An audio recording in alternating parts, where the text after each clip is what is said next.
guys. This is Tena and Kaz.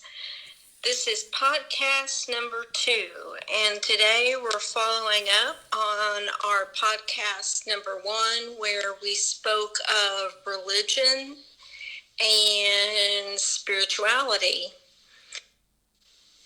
Kaz, good morning. Good morning, Tina. I'm tuning in from Ireland, where I was last time too. So it's 11 a.m. in the morning. It is 5 a.m. here in Texas. Nice. I was just trying to think where we were the last time. We were speaking about a lot of different things, issues on like spirituality, religion, all of that. The first thing that comes to mind in my head this morning is where they speak about like spiritual experiences, where people have spiritual experiences or spiritual awakenings, and a lot of the time in 12-step groups or recovery groups, it's talked about as, there can be like a spiritual awakening, and that's all well and good. And sometimes they say, like, for instance, within the big book of Alcoholics Anonymous, they say a spiritual experience or a spiritual awakening, that like when the person reads through that book, that they could have that happen to them. That's quite a possibility. And if they read through it, they're basically going to have that happen in some way, shape or form. Okay. And I think the reason they say that is because of the principles that are laid out in the book, that, that's kind of how it works. Now, if it wasn't a recovery based thing or a 12-step thing or anything like that, because the way I look at this podcast is that we're speaking about many different aspects. It's not one direct thing. But I had a very profound spiritual experience. The very first one I remember happening to me was when I was saying recently in different podcasts and stuff like that on Beautiful Souls, where I was abandoned as a child. One of the most profound spiritual experiences for me was where I came back to the house I was living. So when I was allowed to return, when I was old enough to return, if that even makes sense, because I was sent away by my mom when I was younger, and then I came back, and but I was given the permission to come back basically when I was older. Okay, so I came back, and I remember the very first night I slept in that house, I felt safe. And the reason I felt safe was because in the other house that I had been living in where I came from, I didn't feel safe. It was which we'll get into in different podcasts, but it was a very volatile situation, and it was very on edge, and it was all the time. It was kind of like, crazy. But the first night I slept in the bed when I came back to where I was living, where I was allowed to come back to, the not volatile situation. So when I moved back from the Netherlands to Ireland, what happened to me was I went to bed that night. I slept sound. I had the greatest sleep I had in years. And when I woke up, just before I woke up, I saw this image of Our Lady, so the Catholic Our Lady, and she was above my head. And I felt as though it was an apparition, although it wasn't an apparition because it was in a dream. Although in that dream, it was an apparition for me. So it wasn't like I was awake and I saw this apparition. But it was like that I was, waking up. Let's say I was in the dream, but I saw that. And then I woke up and I was like, wow. So that was number one. A second one I had was where I was going through... I was going through the 12 steps of Alcoholics Anonymous, and what happened was, for people who don't know what the 12 steps are, they basically clean out, all the wreckage of your past, you could say like that. Another, in other things like that, which aren't recovery based, you could have someone where they go and they write out a lot of stuff or talk to people about stuff that happened in the past, and that can be still done after, doing that within, like going through the 12 steps as well. You're always working on yourself. But one of the things that happened to me after my 4th step, which was, basically you write out all your fears, you write out the harms caused to others and all this kind of stuff. So basically you go through all this stuff, and, there's a certain structure, the way it's laid out. Just, you get all the people out of your head, you get all the things out of your head, and then in step 5 you go and you talk to somebody about that. Okay, so generally your sponsor or spiritual advisor, like a priest or whatever, and so someone who you would trust. Okay, so I did that, And that night when I went to sleep, I had the same thing happen in the morning just before I woke up. In a dream, I had Jesus Christ come to me and he hugged me. And it was like, I woke up crying because I was like, oh my God, this is like, it was like I had been given permission to move forward. And so they were two very, very, very profound, and I'll give you one more before I finish it. Like, they were two very, very profound spiritual experiences that I had. Now, later, doing a lot more work and different things like that, I had a lot of stuff to deal with also still regarding like abuse that took place when I was younger. So, like, emotional abuse, mental abuse, physical abuse, sexual abuse, all those kind of things. And I had a lot more deeper to go on those levels. And one of the most profound experiences, although the other two were quite profound, was where I remember being in my bedroom screaming at the ceiling saying, why did that happen to me? Why did that stuff happen to me? Because a lot of people, and for anybody listening who may be in recovery or recovering from, addictions or anything like that, one of the things they may not tell you is that, you can do all this work, but I mean, it really is. Sometimes there are deeper levels that you need to go to. So I was doing that, and I was in that space. Yes. I was in that space of going, deeper and dealing with those things. And even I wrote a book. I didn't finish the book yet, but I will. Let's say I'm in the process of writing a book where I deal with a lot of that stuff. And one of the things where I say in that book is like, go out to a place in nature to cry, because like I remember there were days, weeks, months, and even years where I was crying quite heavy and screaming, and the pain was coming out and stuff like that. So one of the other profound experience I'll talk about, number 3, for me, was that when I was screaming, I was on the ground in so much pain in my bedroom. And I remember, I think the neighbors probably thought, like, I say this in the book also, it was like a cat being executed or something like that. It was like this wailing, or where you see in Middle Eastern countries where they wail and they wail and they wail. That's what it was like. And I remember the person living with me was like, my girlfriend, she was like, oh my God, it's like, it's crazy, maybe you can go outside. And I wasn't able to go outside because I didn't have the energy that time.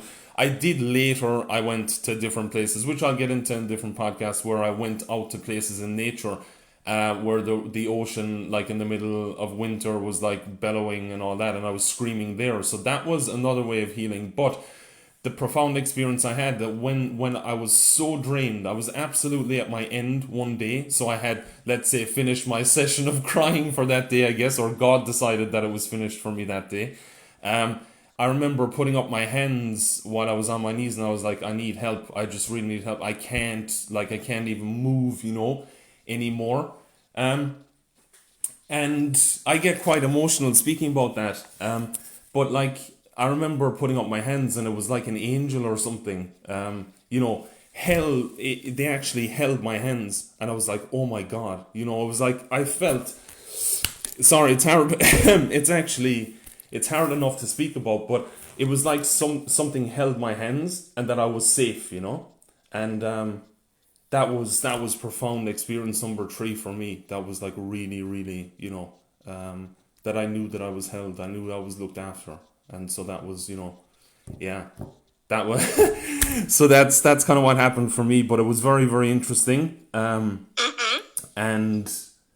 yeah, it's like, I do get emotional speaking about that stuff, because it's kind of like, that was very heavy shit. Really, well, really. Those are profound experiences. Yeah, and it was really heavy, like heavy shit that time to go through. So like, for anybody listening, you can get through that stuff. And this does not, and let me just add in, this does not have to be through a recovery-based thing or anything like that. It may be, but it may be that you go to a monastery. It may be that you I don't know, you go out to the side of a mountain or something. Like, there are many different ways of, dealing with that stuff. But anyway, sorry, Tina, I cut you off. No. Would you say that with each of those experiences, it was a kind of purging pain and negativity from your body? I would say that 100%. Your heart. Yes, and especially my mind, my heart, my whole being, all that stuff that I had held for years. So all that pain, all the stuff that had happened, I had obviously pent up. I had not dealt with in my mind. I had not dealt with in my spirit. I had not dealt with it in my emotions. I had not dealt with it anywhere in any way, shape, or form. I had pushed it, and even like I was saying to you about that book that I'm writing right now, like I go into it where I say, and for anyone listening, I'm not plugging any book or anything like that because it's not even finished or anything like that, and it's not about that on this podcast for me. It's about just getting the message out there. But I would say for me, it was like where I was going so deep, and I was going through all this stuff that I had buried alive. And why I say buried alive is because when something comes up in the day and moment you're in and you don't deal with it and you say, oh, I'm just not going to deal with that, then what happens is you tend to push that stuff inside yourself, and you're like, oh, I'm not going to think about that, or oh no, I'll just leave that, I'll leave that.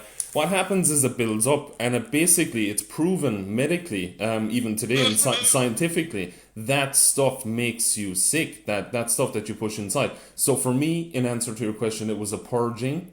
It was, it really was, and it continued for the space of, I would say, 3 to 4 years. But the first year was horrific. It was very, very hard. And then let's say the first few months of that happening was even harder because I was going to like outside help or counseling, what you might call it in the States, therapy, where you're going in, and I mean, I'm going back every week at this stage, it's like every single week I'm going back, and it's like, and he would ask me, he would say, and I'm very grateful for what they did and they helped me with. But he would say, how was this week? And I'd be like, well, it was 4 days horrific and it was one day okay, And then he'd say, I'll come back the next week, and he'd be like, oh, how was this week? And I'd be like, well, it wasn't that bad, I left work and I went to the beach and I cried for 6 hours. And he'd be like, well, that's good, that's progress, And he really meant that. And I'd say, I'm just wiped. Oh yeah. I was like, I'm wiped, I'm drained. And one of the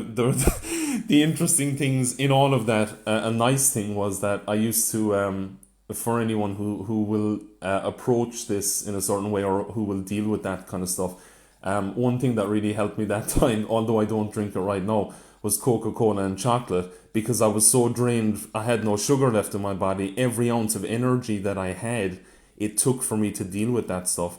And actually the physical crying, so the screaming, and in a sense, I felt one day I was like, are you being exorcised? Because that's what I felt like without a priest. It was like, okay, you're getting this stuff out. And like, it wasn't anything physically flying out of me or anything like that. Or, there weren't any holy water bottles flying across the room or anything like that stuff. But it felt like, to me, that I was being purged by, well, I know what it was by. It was by be going through that stuff and dealing with that stuff, that heavy, heavy emotional shit. That was, I was being purged, and I know that something was with me, and the reason I know that is because it's impossible, in my opinion. Now, this is just my personal opinion. It is impossible to go through something like that without having something that loves you unconditionally, which I believe to be God, helping you through that process. And that was my experience. So yeah. Wow, that's profound. Thank you for sharing that, because that really, it helps me. If no one else, it helps me. I think probably for me, the first really profound experience I had that was similar, when I was 12 and a half, my grandfather, my papa, died, and of a massive heart attack. I had seen him on a Monday, and that following Wednesday, he was gone. And I felt numb. I remember my mom and dad coming up to the school which my mother never did. And as soon as I saw her, I knew something was very, very wrong. And I remember the drive to my grandmother's house, which was like about 2.5 hours away.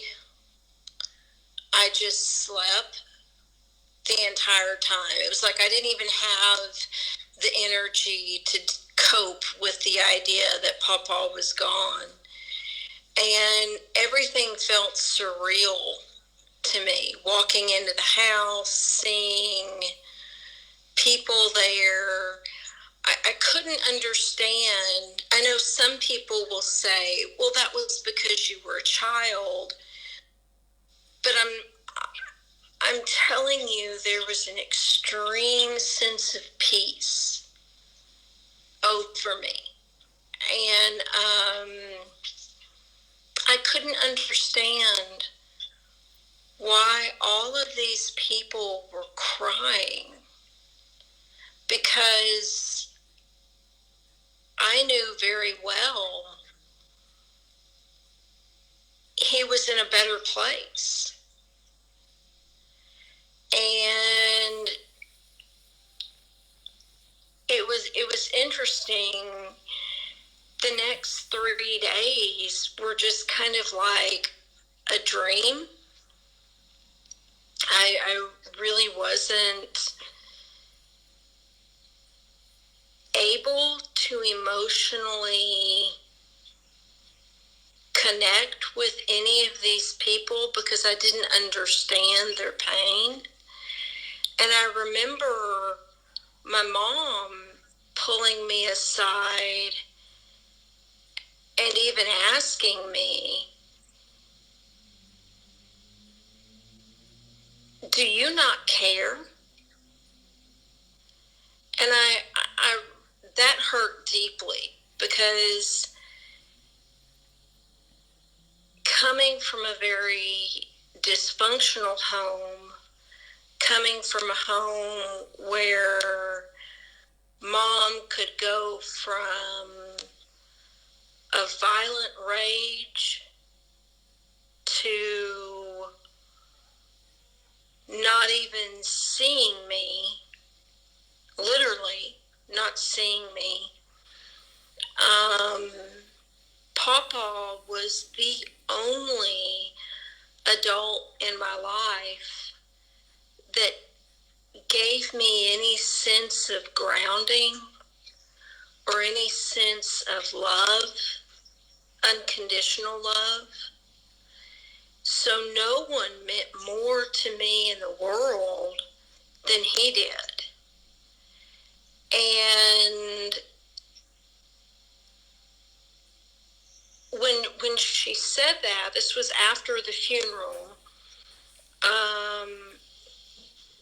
I remember I ran out of the house crying, because that's what hurt me, that she thought I didn't care that he had passed away. And he and I used to go walking, and there was a tree that he was drawn to. And we used to sit underneath that tree, and sometimes we would talk, and sometimes we would just sit there in silence. But what I remember profoundly was the amount of love that existed between he and I. We didn't need words. That love was just felt. And so I went to that tree, and I realized it was like a lightning bolt hit me. The reason I don't feel sad, I cried a little bit at the funeral, because that's when I realized, okay, I'm not going to be able to go for walks with him physically. I'm not going to be able to hear his laugh. He had a contagious laugh.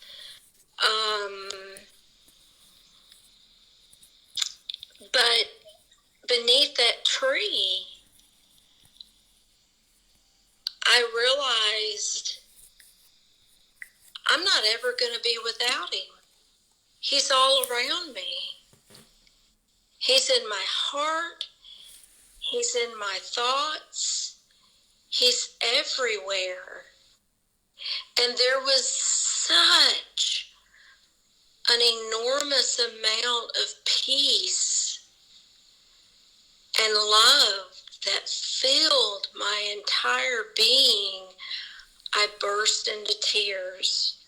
But they weren't tears of grief, Kaz. I don't ever remember grieving his loss. I remember celebrating the fact that he was free from illness, free from his body. He was free, and in my child mind, he was in the universe. He was free and in the universe, everywhere in the universe. I don't know if that makes any sense at all. It does. Yeah, it really does. It's like it makes a lot of sense to me. It makes a lot of sense where you say about actually, the love, like that you actually felt that, and that's an interesting one. Yeah. Now, the second experience I had, I guess I was about 20, and I had been working. I lived with Mom and Dad, and I had been working full-time, I'm sorry, I guess I was 19. I was working full-time. I was going to school. For me, working was not an option because at that time, Mom and Dad's addiction was so bad that neither of them were working. So every bit of my income went to supporting my brother and my middle sister. At that time, my youngest sister lived with my grandmother. And I knew if I didn't work, they wouldn't be, their basic needs like food and housing wouldn't be met. And I started experiencing flashbacks, but I didn't know what that was because no one I knew ever talked about mental illness or anything like that. So I didn't have a clue what was happening to me. And I started specifically, I remember waking up and hearing a small child crying, but there were no small children in our home, which was really freaking me out. So I had decided that I would start using cocaine, not to party, but as a stimulant to keep me from sleeping. But I knew that because I was going to nursing school, I knew that my body was going to end up crashing. So every 2 days, I would just drink. Again, I wasn't going to bars, I wasn't partying, but I was drinking to pass out. Now, my thought at the time was, if I pass out, I'm not going to have bad dreams. And these were horrific. These were night terrors. Again, I didn't realize what was happening. I actually started thinking I was having a psychotic break. I was becoming schizophrenic. I'm not kidding. I really did. I remember reading a lot about the onset of schizophrenia and thinking, oh my God, I'm hearing voices, I'm seeing things that aren't there. I better do more coke and I better drink more alcohol. Yeah. And I did this for a few months until I couldn't do it anymore. I did have a nervous breakdown. And I asked my brother to take me to the hospital. Now, I was going into drug rehab, but there was a counselor there who was talking to me, and they were like, no, you don't need rehab. What you need is psychiatric help. This is PTSD, sweetheart. And I remember she was so sweet. She was old school Southern, so it was sweetheart. And she was very gentle, a very kind soul. So instead of putting me into the rehab ward, they put me into the psych ward. And that was the first time I had ever had any kind of trying to think of my words. That was the first time anyone ever took the time to explain it's okay. You're not a terrible person. You're not failing your family. You're having severe experiences of PTSD.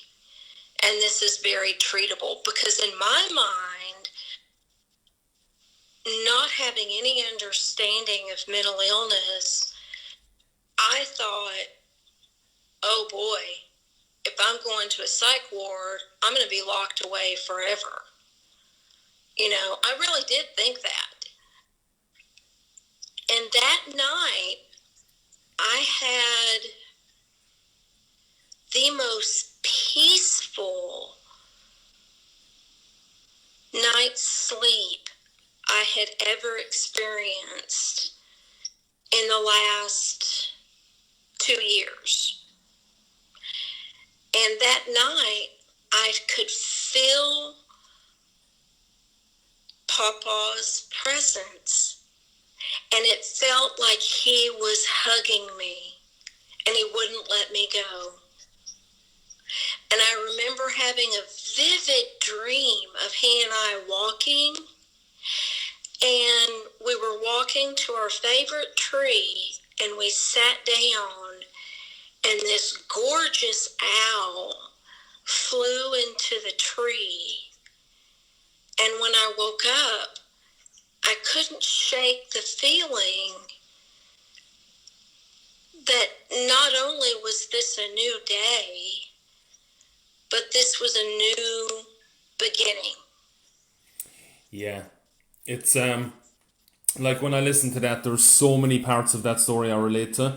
There are so many parts I can pick off and be like, oh my god, I want to talk about that. But one of them was like, so for anybody who's afraid of, you know, becoming schizophrenic or anything like that, like I too had those thoughts as well. You know, and all that stuff. And the interesting thing is, even with research now, I'm not saying that schizophrenia doesn't exist, because obviously it does, because people have it. You didn't have it in that sense. Some people do, but the interesting thing here is, and I've been reading a lot about that lately too, where people hear clairaudience and clairvoyance and they're not schizophrenic. So if for anyone who's afraid of that, you know, you may not have that at all. And that's something I picked out from, you know, what you were just talking about there. That was one of the things. The other thing that you mentioned is you mentioned your dream with your dad, and you know, grandfather, sorry, my apologies. No, that's okay. Your grandfather. And so, like, when, you know, when you had that dream, and or even where you felt his presence and him hugging you, like, I completely relate to that. One experience I had, kind of okay, so I had a serious fear of death, and I could not shake the fear of death. I thought, that's it, panic attacks, anxiety, I'm gonna die, I'm gonna die, I'm gonna die. I had this, and I too was suffering from PTSD, which I did not know at the time, but which I'll get into in another one. Maybe we can do an actual podcast on PTSD, but that would be an awesome idea. Yeah, I think we should do that. I like that idea. But yeah, we'll definitely do it. And one of the things, so what happened for me was that, so I had this chronic fear of death, and one night I went to sleep, and I met my auntie who had passed, like, so who is, you know, gone to the other side, or wherever she's gone. Maybe she took birth again. I do not know, because I don't know how far that goes. But in this dream, what happened to me was I basically met her at a chip stand in Holland. So in the Netherlands, for anyone listening, you have great chips and Belgian frites and all that. It was really nice. And so we sat there, or we didn't sit there, we stood there in this big kind of open, what would you call it, like a square. And we were both eating chips, and we were chatting, and I can't remember what the exact conversation was, but I said, these are great chips, she did too. And I thought that was quite amusing on awakening when I thought about that. But the interesting thing was, she said, I have to go now. I said, where are you going? She said, I can't explain, but I gotta go.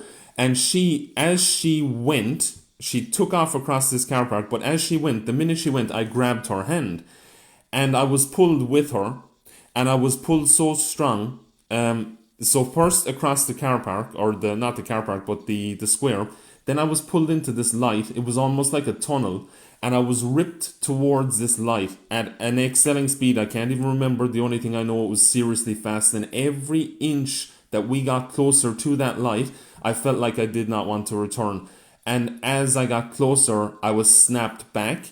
She, like, all I could see was her heading towards this light, and I was snapped back. And I remember waking up, like, as if I was jolted back into my body. Now, the thing is, what happened to me was that when I woke up, I no longer had the fear of death, because I wanted to go back to that place where she was headed. And I was like, oh my God, if it's that peaceful there, then I shouldn't have a fear of death, because that is what, you know, that is what it feels like at that place. So I know personally, and people may be thinking, you know, this guy is crazy. For me, that was a profound spiritual experience, because I believed, and I know for a fact, not only believed, I know for a fact today, that that place exists. Now, wherever that place is and whatever plane that's on, I know for a fact that when I die, I do not have to be afraid, because I know for a fact that I will go there. And whatever happens after that, whether you take birth again or whatever, I know for a fact that I don't have to be afraid of that. So that was a profound spiritual experience for me. And also, when that happened, like when I was snapped back, I did later research and I looked into stuff, and I did not know about, I actually didn't know about this stuff before I had the dream, but later on I started looking up, like, or I stumbled across something where it said that our spirits are attached to the body with a silver lining or a thread or whatever, and that we do go, like when we sleep, it even says in the Upanishads, so the Hindu text, where we do sleep in this physical human body, our spirit roams and goes off to all these other planes, and, you know, delight. Yes, I've read the same. Yeah, delights in all these other things. I also had another crazy dream where I was in somebody's house in Australia looking through all their pictures and all the different things, and the person woke up and actually said like, "What are you doing in my house?" And then I took off, and I remember I remember flying, so lucid dreaming, and I remember again waking up, and I would have loved to have researched that fact because I have read into other stuff recently. I wonder if that was an actual house and if I was in that house. So that's what you can get much deeper there, but maybe it was, maybe it wasn't. I don't know. I didn't have enough info within that dream to be able to say, okay, let me research that. If I had street signs or stuff like that, I could have like Googled, okay, who's living on the street? Was that somebody? Is that, and then I would have known, okay, right, that's actually impossible for it not to be anything than me having, I guess, traveled in my dream, but physically, because my spirit would have traveled to that place and saw that stuff and then come back. So that's very interesting. I think that we could probably get into that more in different things, and I'm sure that there are people listening to this saying this guy is schizophrenic. No. No, I know people will, and I don't mean to make light of that, the schizophrenic. It is an absolute mental disorder. Schizophrenia does exist, but I'm just trying to make the point or bring across my point of view that not everyone that's diagnosed, because I actually know somebody who does not have it and was diagnosed with it. So that's just another thing, and I think we could do another, sorry for rambling, Tina. we could probably we could probably do another podcast on that, the misdiagnosis of certain things, because I know we're not doctors, but I do know people that have been misdiagnosed with many different things, and they're living a wonderfully happy life, and they're extremely great parents, and they're wonderful people. And if it was for the medical society to decide where they would be, they would have been locked up a long time ago. So that's just something I want to bring across as well, and I'll finish on that. No, that's that. We should do a podcast on that because, and I'll just touch on this briefly. Okay, so that morning, that first morning, I woke up in the hospital. I'd had that dream of my grandfather and the owl. And at first, I just that was a nice dream. My brother was waiting for me. I was allowed to have visitors in the morning. And my brother was there waiting for me. And he looked sad. Now, I thought I hid all of my struggles leading up to my nervous breakdown beautifully. And not so much. Yeah. Because he told me, he looked at me and he looked sad and he looked very worried. And he said, "How long are you going to carry the shame of our parents' decisions and the way they live by yourself before it kills you?" And immediately what popped into my head was the image of the owl flying into the tree. Because I had an epiphany when he said that. I realized if I didn't let go of my parents, if I didn't let go of that shame that wasn't even mine, because I wasn't doing anything wrong, they were in the wrong, it would kill me. And so I think it's cool that you had a dream about your aunt at a moment when you feared death. Now, I personally have never feared death, and I can't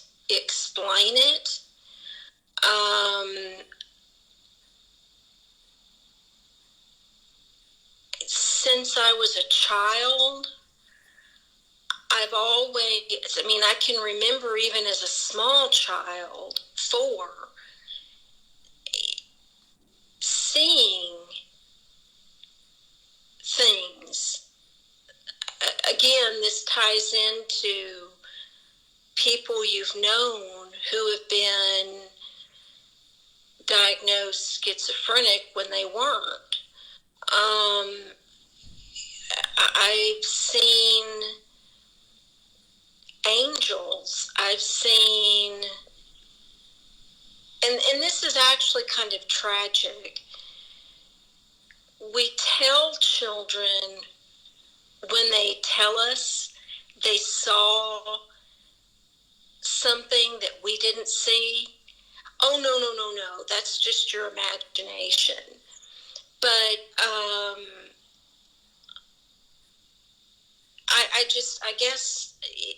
I guess I've never, my great-grandmother, whom I was extremely close to, died when I was 9. The last year, I guess, of her life, she was in a nursing home. Now, my brother and my 2 sisters were scared to death to go into the nursing home. But I loved it. I could see angels all over the place. I could see angels around the elderly people, like their arms would be around them. And so for me, when Oma died, I had the same sense of peace, because I remember the last time I saw her, she was sitting in her wheelchair, but behind her was this huge being. And I remember telling Mama, because Mama, my grandmother, this was her mother, my grandmother had a tear running down her cheek. And I remember taking my hand and wiping her tear away and whispering, "Why are you crying? Can't you see the angel behind her?" And I remember Mama hugged me and she whispered, "Honey, you mustn't tell stories." Yeah. But I saw it. So when I was told later that Oma had gone to heaven, I giggled, because I had already known she was going to go to a different place. Yeah. And you know what? You want to hear the craziest, most what would you call it? Synchronicity about what the story you just told me. Like, I've never seen them. No, number one, okay, so the crazy thing here is that, like, I had a line that came into my head, and that was, people condemn what they do not see. People condemn what they do not know. You know, the thing is, when people are open-minded enough, so in your case, right, what happened there, like, I think, and what you say about embracing the fact that, okay, look, children see these things, people see these things, and we need to just accept that fact that they are, like, and I can say they are real. That's because I believe it.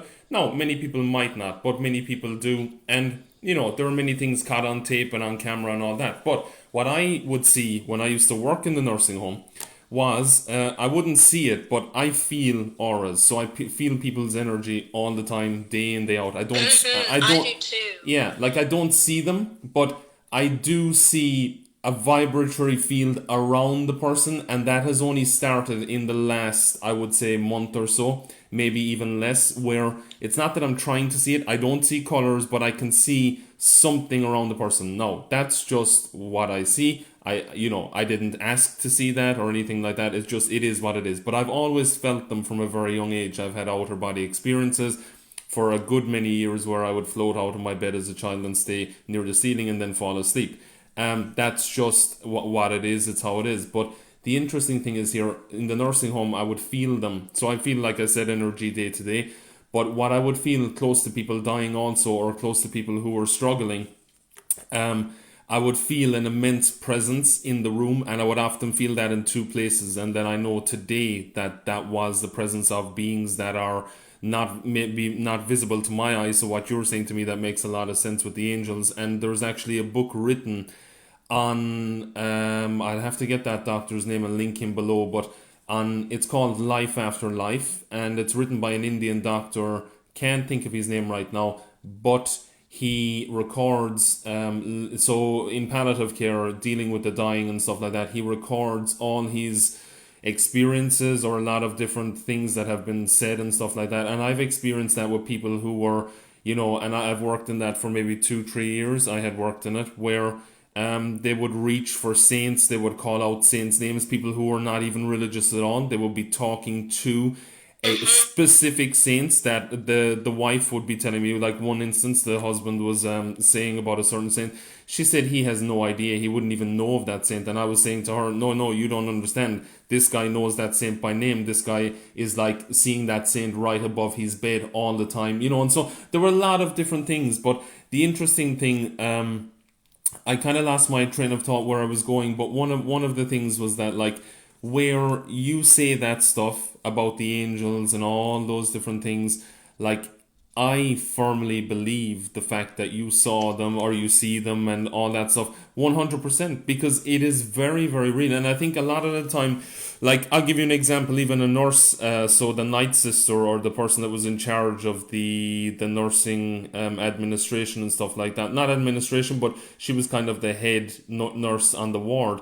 She would tell me that she walks the hospital corridors at night and she saw lots of things, and and she was not the one that believes in that, but she said, I never believed it until I started seeing it. Not only that, she said, I've walked these corridors many nights and I often feel things walking with me in these corridors. I didn't believe it until the lights started going out in the room that I was in the hospital, and going off and going on and going off. And I'm like, and the people who would just laugh it off, oh, there they go again, there the spirits go again. Yeah, because I mean, I just, in my personal belief, you can't be in a place like that and have it not happen, because there's too much energy in that place for it not to happen. And the last thing I'll say on that, about the synchronicity, you said Oma. How do you spell that? Is it Oma? Was that her name? Yes. Or was that, okay, was that her name, or was it just a name that you called her?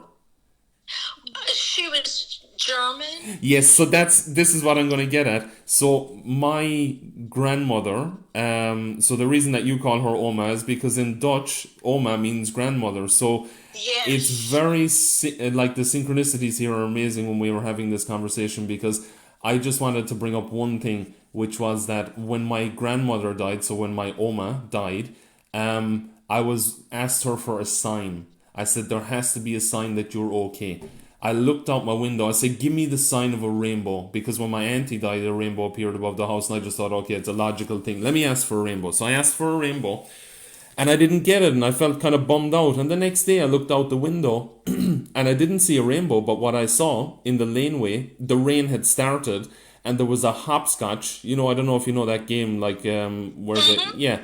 So a child had drawn a hopscotch of 12 blocks of every color of the rainbow in the like the ground outside my window, and it started raining, and I was like, okay, I got the sign. I got the sign, thanks for that, I know you're okay. And then I asked again on an anniversary of hers a couple of years ago. I said, look, are you really okay? And I felt her presence stand next to my bed, as if I was talking to you right now, or if she was standing here right now. I did not see her. I felt her 100%, and she held my hand. So that's just something I wanted to add in there. Oh, that's neat. Yeah. I don't see, I don't know, when, by the time I was 12 and a half, and Papa had passed away, I wasn't seeing angels anymore. But to this day, I can feel and I call them angels because it's going back to my Christian heritage. Yes. I mean, it could be anything. It doesn't matter what you want to call them, energies, whatever. But as a hospice nurse, I always knew when my patient was about to die. Yeah. And I always made certain I was on duty the day, the night that they passed away. And I could always feel the presence of their angel. I could feel a calm, a peace. Mm-hmm. I had the same experience. I had a little lady who was dying of cancer, and she had no spiritual beliefs whatsoever, and yet whomever she was speaking to brought her immense joy and peace and helped her to stop being afraid of dying. And I remember she reached her hand up and said, "No, please don't go." Yes. And within an hour,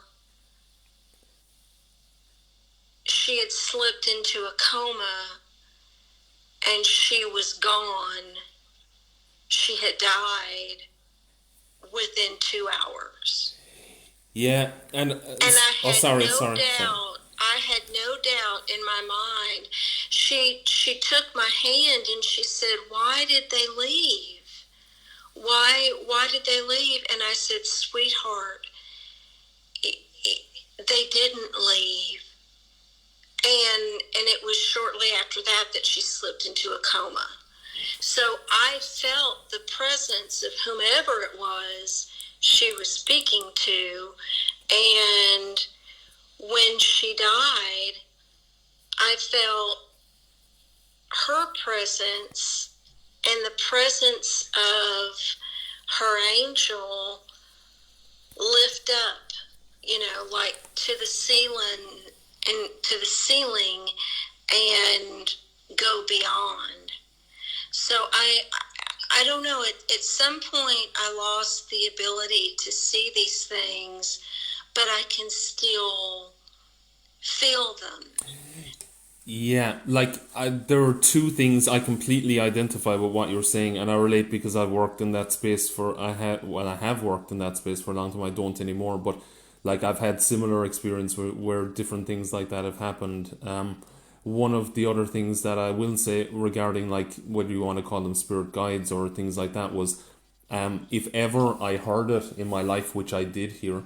And I actually, the day I heard that, I thought I was schizophrenic. I actually thought I was that time. But I was in a house which I was told, I had a feeling, do not go to this house today. And I thought, well, I'm going to ignore that. So I'm going to do what a 13 or 12-year-old does, or maybe I was 14 at the time, whatever, around that age. And I went to this house and we were partying or whatever, we were drinking, we were smoking a little weed and stuff like that. No harm, I guess, if it's, it is what it is when you're younger.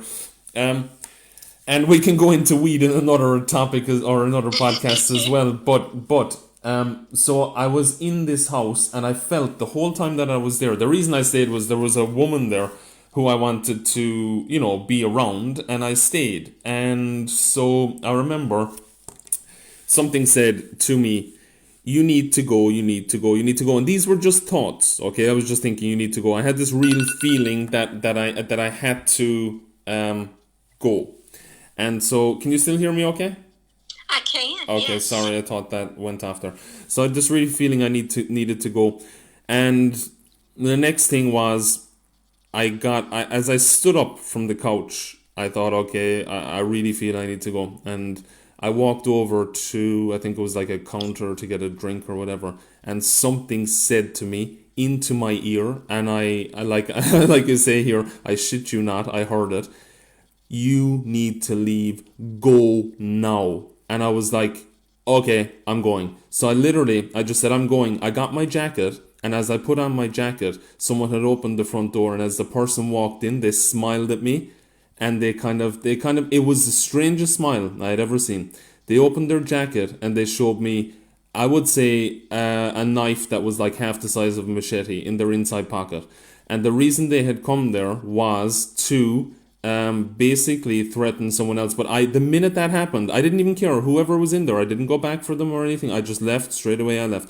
I later heard that night that the police had been called and there was like a fight had broken out. It was absolutely crazy. It was insane. The guy was then later threatening police with the knife and all this. Now, no one got hurt, thankfully, but it was that voice, that message, leave now, leave now. Now, I've had it on 2 other occasions where, it was quite similar, but nothing to where I actually heard the words, like speak as loud, as that.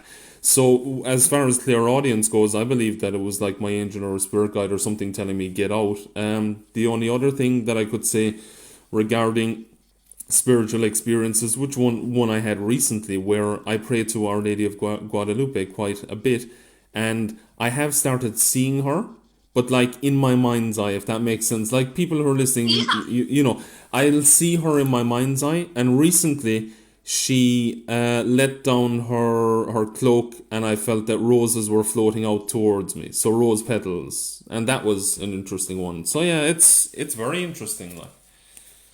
Now, an experience I have, it's funny because we've been talking, and outside my window, I hear an owl.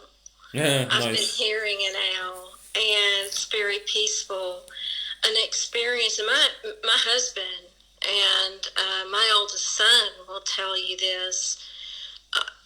For as long as I can remember, even as a young child, many encounters with animals. Many encounters with animals. So I had a therapist whom is now a very beloved friend of mine. She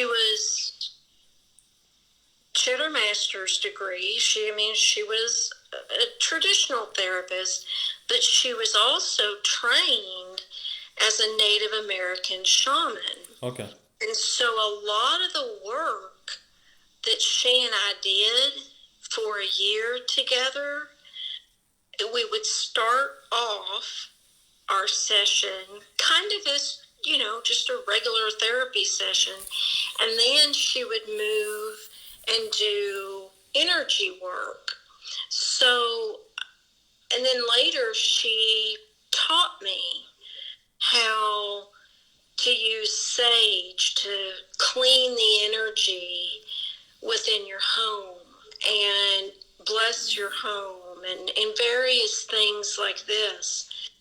So she introduced me to animal spirit guides, and she told me that she said a lot of these experiences to me sound like animal spirit guides coming and speaking to you. They're guiding you.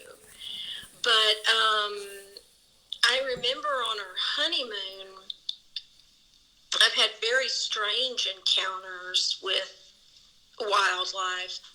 On my honeymoon, we were in Oregon, and there was this beautiful, I told my husband, I said, just pull over. I can't explain it. Just pull over. I need to get out of the car. And he was like, okay. And we were in the middle of nowhere. There was this big boulder. And this was a very heavily forested area. And the sun was beginning to set. So climbed up and I sat on this rock and I'm watching. I told my husband, I said, I need to meditate.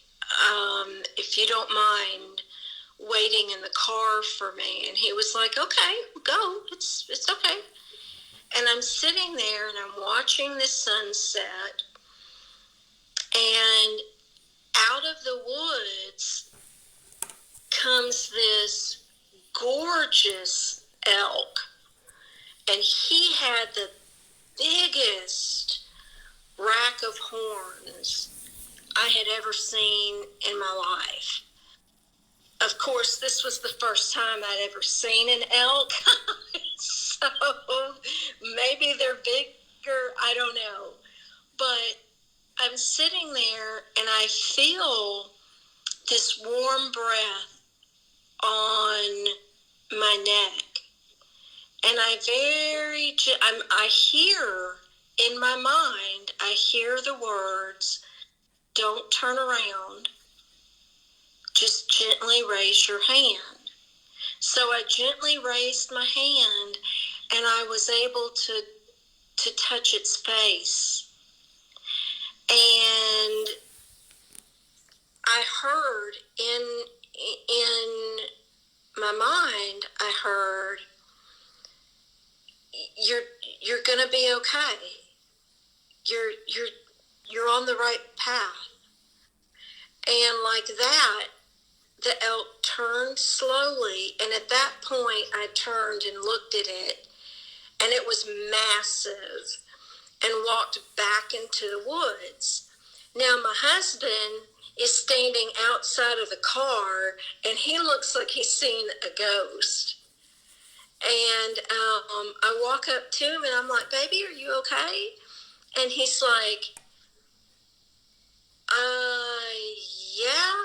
yeah. But that was massive, and I didn't have a clue what in the hell I was going to... He had some rocks in his hands. Yeah. He didn't know if it was coming out to attack me. He didn't know what it was doing. And I guess he thought he'd throw rocks at it to scare it away. I don't know what he was thinking. And I was like, so you saw it? You really saw it? And he said, yeah, I saw it, babe. I saw it. Please don't ever do that to me again. I believe you. Because, see, before then, he had never actually seen me have an encounter like that. So it was funny to hear him say, I believe you. Yeah, it's that's a fantastic story. It's like, it's crazy how it was the craziest thing, Kaz, because peace washed over me, over my entire body. Yeah, it's amazing, and like, even in the last podcast where I was saying about, like, I think I said that about St. Francis of Assisi, and for anyone listening, I do delve into Catholic saints a lot because of the background, like Tina said as well, but it's very interesting, like, where I saw pictures of St. Francis Assisi around all these animals, and it's just, yes. I think it's in the vibrational field, like, if we're at that level of peace or whatever, it's just something we attracted, and some people attract them more. I would love to delve in with you into that kind of stuff about the shamanic stuff and all that stuff, and the spirit, the spirit animal guides. And I think for anyone listening as well, like, this is all, like, all of these things, we're kind of just still finding our feet, I guess, in regarding podcasts and stuff. But like, this is all these different topics. There are going to be loads. Like, we're never going to be short of things to talk about. So, but yeah, like, that's that profound experiences. Like, I've really enjoyed this podcast with you, Tina. Like, really, I have too. This has been a lot of fun. It has. I think we touched on a lot of stuff, and like, for anybody who's listening to this on YouTube, which is where it will be, along with Facebook. If you're on Facebook, then hit the like button on the video, or love heart it and share it with as many people as you can. If you're listening on YouTube, then please like, subscribe, and share. Turn on the bell for notifications if you're listening to this on Tina and Kaz as well. And let us know, like we always say in the comment section below, if you can, just, let us know if there are topics that you want us to speak about. And also, we'll leave links. So I'll leave a link for Beautiful Souls under this. So for any of you that know us already, then you'll know. Jump over there, have a look at what we do as well. I'll leave a link under this for Tina's channel, so Tina Verdon. I'll leave a link for, we do have a donate button as well for Tina and Kaz under. So if you want to support the work that we're doing, basically, if you want to support us reaching this message to more people, then you can click there and donate if you like. And yeah, I guess just comment and let us know in the comment section below. Is there anything that you would like to say as well, Tina? No, just you covered it. Please, for those who comment, we are listening and we are watching, and we will respond. Let us know. Let us know what you want us to talk about. Let us know what you think, and Kaz or I will respond. I promise. Yeah. So it's been fantastic chatting to you, Tina, and I think we finished at a good point there, and I think basically the next podcast, so podcast number 3, we can delve into. We may just continue on from here, and it's so funny. The alarm clock just went off there for 12:12, so I guess it's a good time. But yeah. Maybe we can talk about that, number synchronicity or something. There's a lot of things we can talk about. But so it's been great. It's been great chatting to you, Tina. And for anyone listening, we hope that you enjoyed it. I hope that you enjoyed it, and I wish you a very peaceful and happy day. And we'll see you in the next one. Thank you. Thanks, Tina. Bye. Bye.